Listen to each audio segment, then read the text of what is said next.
High guys, welcome back to my channel. আশা করছি তোমরা সবাই ভালো আছো। আমি ভালো আছি। আমি অঙ্কিতা, নতুন একটা ব্লগে তোমাদের আবারও স্বাগতম। তো প্রথমেই দেখো এখানে বাপি মশলাটা মাখিয়ে রেখে গেছে, ও মশলাটা নিয়ে যাচ্ছে। আর বাপি এখানে আমাদের ঘরের যে জানালাটা ছিল সেটা বন্ধ করছে। এটার আর কোনো আমাদের কাজ নেই, তাই এটাকে বন্ধ করে দেওয়া হচ্ছে। আর এই সব কারণের জন্যই আমি এতদিন ভিডিওটা দিতে পারিনি। তো তারপর এসব কমপ্লিট হওয়ার পর শুরু হলো আমার ঘরের রঙের কাজ। তো রঙটা ফাইনালি করেই নিলাম। তোমরা অবশ্যই জানিও কেমন লাগছে। তো রঙটা করে নেওয়ার পরে এই যে রঙের কাজ এখনও চলছে। আর দেখো সারা দিকটা এই একটা বাই কালার করেছে, একটা পিঙ্ক দিয়েছি, বাদবাকিগুলো সি গ্রিন টাইপের ওপরে আছে, কিন্তু ক্যামেরায় গ্রিন দেখাচ্ছে। আর আমার বর দেখো খাটের ভেতরে ঘুমিয়ে আছে, অনেক কাজ করে আলা পড়ে গেছে। তারপরে ফাইনালি আমাদের এসি চলে এসছে। রাত 2:30টার সময় এসিটা এলো। আসার পরে সেটাকে আমরা দেখছি বের করে।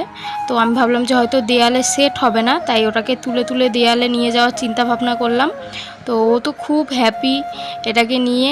আর সত্যি কথা বলতে আমাদের ঘরে প্রচণ্ড গরম, না থাকতে পারার মতন গরম, বিচ্ছিরি গরম। তাই আমরা এটা নেওয়ার চিন্তা ভাবনা করলাম।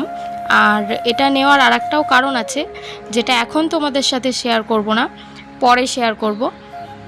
তো তাড়াতাড়ি ও এটাকে তুলে সেট আপ করে দেখছে যে ওখানে ঠিকঠাক লাগবে নাকি। এখানেই লাগাবো, এসিটা ঠিক করেছি আমরা। তো দেখো আমরা দেখলাম ঠিক আছে, এখানে লেগে যাবে। আর আমরা ওদিকে এসির পয়েন্টও করিয়ে নিয়েছিলাম তার আগেই। ওর বন্ধু যে রনিদা ছিল সে এসে এসির পয়েন্টটা করে দিয়ে গেছে। তো তারপরে দেখো ও বললো যে হ্যাঁ এখানে লেগে যাবে। তো আমি বললাম ঠিক আছে তাহলে ছেড়ে দাও, এখানেই লাগিয়ে নেব। তারপরে দেখো আমরা এখন রাত হয়ে গেছে, আমি হচ্ছে এসিটা নামিয়ে ফেলো, এবার আমরা ঘুমাবো। তারপরে ফাইনালি ও তাও দেখেই যাচ্ছে কতটা কি গ্যাপ থাকবে। তারপরে দেখো ফাইনালি আজকে এসি সেট করা হয়ে গেছে।